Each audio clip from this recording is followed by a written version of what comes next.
A dark fantastic network presentation. Last scene. A mystery.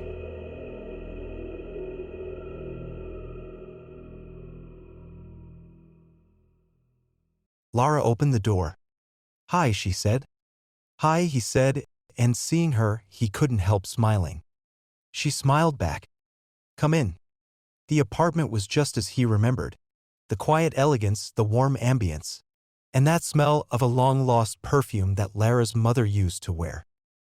"Can I get you something?" she said awkwardly. She was ill at ease, and he didn't blame her with all that had been going on for the past week. "I'm fine, thanks." She nodded, sat down on the sofa. He sat down on the armchair, facing her. He waited, letting her decide what would happen next. "Billy, I don't know what to say. I'm just so grateful that you came. It's Sunday. I had nothing else to do." She smiled again, and this time he felt that the smile was genuine. But behind it, a lot of thinking was going on. That was Lara. Deep waters. Michelle has been gone for 9 days. The police can't do anything. George has hired a couple of private investigators, but so far, nothing. He nodded. Johnny had already told him all this. Some of her friends think that she's gone, that she's never coming back. But I don't believe it. What do you think happened then? She looked at him intensely. She was trying to make up her mind about something she was reluctant to share. He waited. He knew how her mind worked. Back in high school, when they'd first started going out, it had taken him a while to understand how clever she was, how sensitive. You wouldn't know it just by looking at her. Her delicate beauty hid it all. But if you spent enough time with her, if she trusted you enough, you'd start to see how special she was. And when that happened, God help you. She leaned forward. "I think she's in trouble, more trouble than you can imagine. I'm sorry to have to say this, but do you really believe she's still alive?" "Yes," she said. No hesitation. "Why?" he said. "Because I think I know where she is." It was just past sunset. They were in Wallace Street.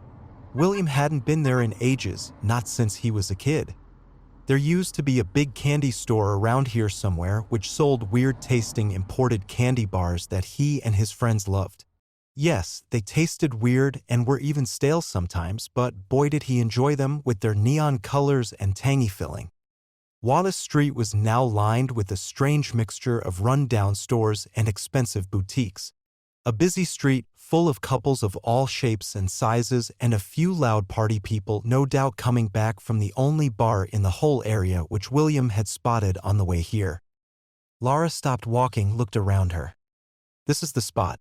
It's where Michelle's friends last saw her. They were now standing in the middle of the sidewalk, the few passers-by giving them funny looks. "I know.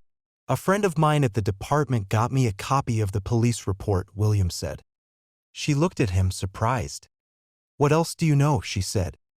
"That on the night she went missing, the group she was with walked ahead of her, that she got left behind for some reason, and that when they looked back, she was gone," he said. Lara nodded, looked away. "The police are wrong. Her friends are wrong," she said.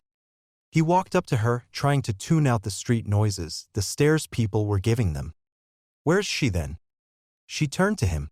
She looked more vulnerable than he'd ever seen her. He came closer, wanted to touch her, comfort her in some way.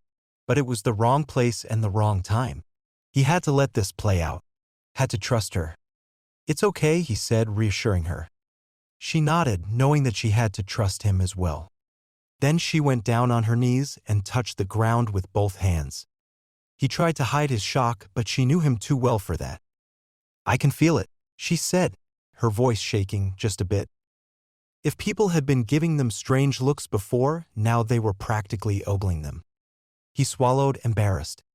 Then he went down on his knees too. "Put your hands right here, next to mine," she said. He did, and felt the coldness of the tiles against the skin of his palms. It suddenly got darker. He looked up. Night had fallen. "Do you feel it?" she said. "Feel what?" "That vibration. That hum," she said. He pressed down harder, a small pebble painfully pushing into the tender skin of his palm. He raised his head. "I don't feel anything." "Wait. Give it a minute," she said. He waited for a moment, then pushed himself off the ground, dusted off the knees of his pants. He reached out to her. She stayed there for a moment, her thoughts and feelings hidden from him. Then she took his proffered hand and he helped her up. Around them, the street had gone quieter. It was full night now. They were walking home to her place. "What happened back there?" he said gently. She shook her head, disappointed. In him, maybe even in herself. "There's something there. A trace of her," she said. "Lara, I want to help, but I don't understand what you're talking about. At all."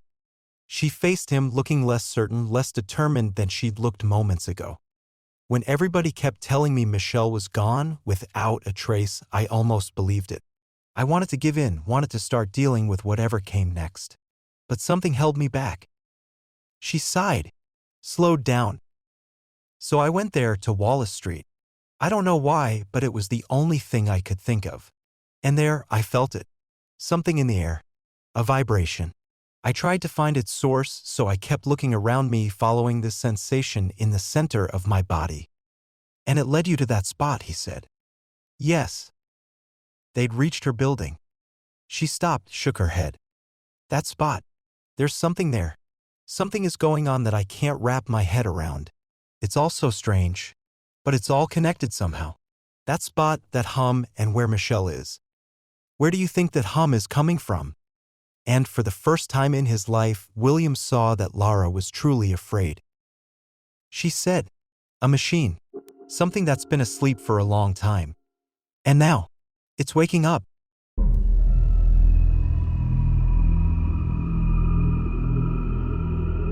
This has been Last Scene, a Mystery.